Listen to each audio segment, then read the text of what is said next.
Getting to know the Goldilocks planet, presented by Science at NASA. NASA's Kepler spacecraft is discovering a veritable avalanche of alien worlds. Recent finds include planets with double suns, massive super-Earths and hot Jupiters, and a miniature solar system. The variety of planets circling distant suns is as wonderful as it is surprising. As the numbers mount, it seems to be just a matter of time before Kepler finds what astronomers are really looking for: an Earth-like planet orbiting its star in the Goldilocks zone.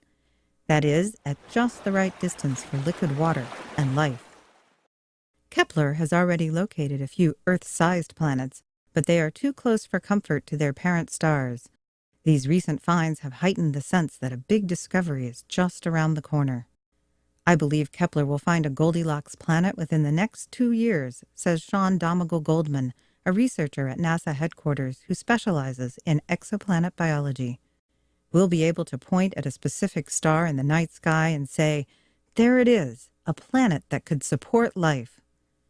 But finding a Goldilocks planet is just the first step.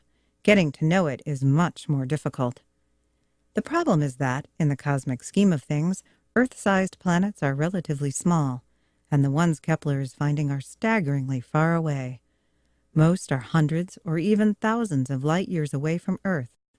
Almost completely hidden by the glare of their parent stars, these distant pinpricks are very difficult to study. Fortunately, NASA has a plan.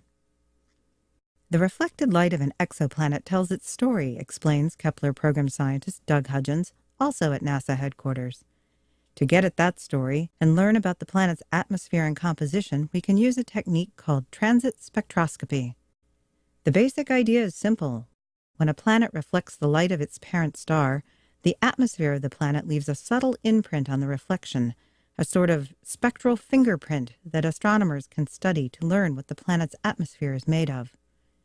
One new mission under consideration by NASA, named FINESSE, is a fingerprint specialist. Short for Fast Infrared Exoplanet Spectroscopy Survey Explorer, FINESSE would measure the spectra of stars and their planets in 2 situations, once when the planet is in view, and again when the planet is hiding out behind its star. In this way, FINESSE can separate the planet's dim light from the stellar glare and reveal the fingerprint of the planet's atmosphere.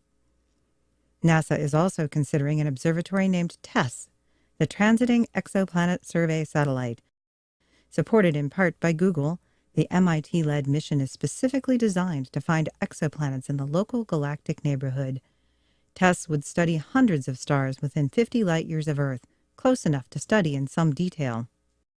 With better detectors and instruments designed to block the glare of parent stars, these next-generation telescopes could not only find a Goldilocks planet, but also tell us what its atmosphere is made of, what sort of cloud cover graces its skies, and maybe even what the surface is like, whether oceans cover part of the globe, how much land there is, and so on, says Hudgens.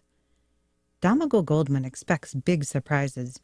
We found so many unexpected things about planets that now I expect to be amazed. When we can study a Goldilocks planet, I believe we'll discover something revolutionary about how life interacts with the planetary environment. Nature is so much more diverse than we anticipated. The possibilities, he says, are limitless. For more news about planets, both home and away, visit science.nasa.gov.